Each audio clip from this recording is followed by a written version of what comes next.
बरसाना, जहाँ रहते एक संत जी महाराज, जो हर रोज सुबह उठकर यमुना जी में स्नान करके श्री राधा रानी के दर्शन करने जाया करते थे। यह नियम हर रोज का था। जब तक श्री राधा रानी के दर्शन नहीं कर लेते थे, तब तक जल भी ग्रहण वो नहीं करते थे। दर्शन करते करते तकरीबन उनकी उम्र 80 वर्ष की हो गई थी। आज सुबह उठकर रोज की तरह ही संत जी ने यमुना जी में स्नान किया और श्री राधा रानी के दर्शन के लिए चले गए। मंदिर के पट खुले और श्री राधा रानी के वे दर्शन करने लगे। दर्शन करते करते संत जी के मन में भाव आया कि मुझे श्री राधा रानी के दर्शन करते करते आज 80 वर्ष हो गए हैं, लेकिन मैंने आज तक श्री राधा रानी को कोई भी वस्त्र नहीं चढ़ाया। लोग श्री राधा रानी के लिए बहुत कुछ लाते हैं। कोई नारियल लाता है, कोई चुनरिया लाता है, कोई चूड़ी लाता है और कोई बिंदी लाता है, और तो और कोई साड़ी भी लाता है, यहाँ तक कि लहंगा चुनरिया भी लाता है, लेकिन मैंने तो आज तक उन्हें कुछ भी नहीं चढ़ाया। अब यह विचार संत जी के मन में आया कि जब सभी मेरे राधा रानी के लिए कुछ न कुछ लाते हैं, तो मैं भी अपनी श्री राधा रानी के लिए कुछ लेकर जाऊंगा। लेकिन क्या लेकर जाऊं जिससे मेरी राधा रानी खुश हो जाए? तो संत जी यह सोचकर अपनी कुटिया में आ गए। सारी रात सोचते सोचते सुबह हो गई और फिर सुबह उठते उन्होंने स्नान किया और आज अपनी कुटिया में ही श्री राधा रानी के दर्शन पूजन किए। और फिर दर्शन करने के बाद बाजार में जाकर सबसे सुंदर वाला लहंगा चुनरिया का कपड़ा लाए और अपनी कुटिया में आकर के अपने ही हाथों से लहंगा चुनरिया को उन्होंने सीला और सुंदर से सुंदर उस लहंगा चुनरिया में गोटे लगवाए। जब पूरी तरह से लहंगा चुनरिया तैयार कर लिया उन्होंने, तो मन में सोचा कि इस लहंगा चुनरिया को अपनी श्री राधा रानी को पहनाऊंगा तो बहुत ही सुंदर लगेगी मेरी श्री राधा रानी।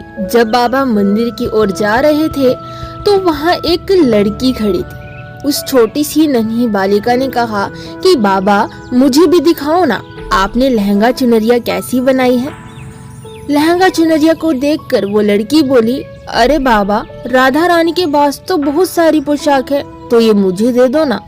तो महात्मा जी बोले, बेटी तुमको मैं दूसरी बाजार से दिलवा दूंगा, ये तो मैं अपने हाथ से बनाकर श्री राधा रानी के लिए लेकर जा रहा हूँ, तुमको और कोई दूसरा दिलवा दूंगा। लेकिन उस छोटी सी बालिका ने उन संत जी का दुपट्टा पकड़ लिया और कहने लगी, बाबा ये मुझे दे दो। पर संत जी भी जिद करने लगे कि तुम्हें मैं दूसरी दिलवा दूंगा। लेकिन वो नन्ही सी बालिका भी इतनी तेज थी कि संत जी के हाथ से छुड़ाकर वो लहंगा चुनरिया को छीनकर भाग गई।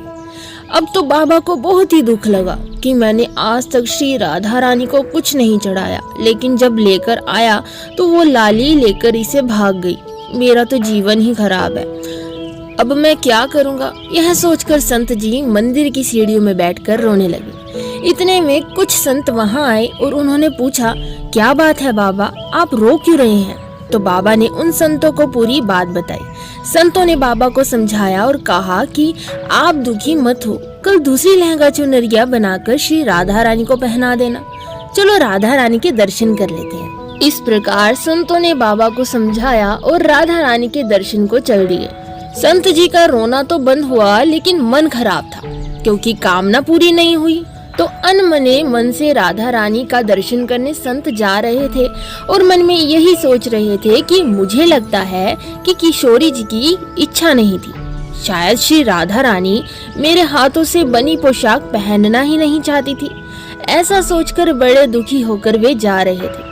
अब मंदिर आकर राधा रानी के पट खुलने का इंतजार करने लगे। फिर थोड़ी ही देर बाद मंदिर के पट खुले तो सभी संतों ने कहा, बाबा देखो, आज हमारी राधा रानी बहुत ही सुंदर लग रही है। संतों की बात सुनकर के जैसे ही बाबा ने अपना सिर ऊपर उठाया तो देखा जो लहंगा चुनरिया बाबा ने अपने हाथों से बनाकर श्री राधा रानी को पहनाना चाहा था, वही आज श्री राधा रानी ने पहना था। बाबा बहुत ही ज्यादा खुश हुए और श्री राधा रानी से कहा, हे श्री राधा रानी, आपको इतना भी सब्र नहीं था कि मेरे हाथों द्वारा बनाएगी लहंगा चुनरिया आप मेरे हाथों से मंदिर की सीढ़ियों से लेकर ही भाग गई। ऐसा क्यों? तो सर्वेश्वरी श्री राधा रानी ने कहा कि बाबा, आपके भाव को देखकर मुझसे रहा नहीं गया, और ये केवल पोशाक नहीं है, इसमें आपका प्रेम है। इसीलिए तो मैं खुद ही आकर आपसे लहंगा चुनरिया छीनकर भाग गई। इतना सुनकर बाबा भाव विभोर हो गए और बाबा ने उसी समय किशोरी जी को धन्यवाद किया। हमारी किशोरी जी है ही इतनी विशाल हृदय और भोली भाली कि जो भी भक्त उनसे प्रेम करता है उनका वे हमेशा साथ देती है और उनके हर भाव का मान सम्मान रखती है। कमेंट बॉक्स में जरूर लिखेगा जय श्री राधे कृष्णा।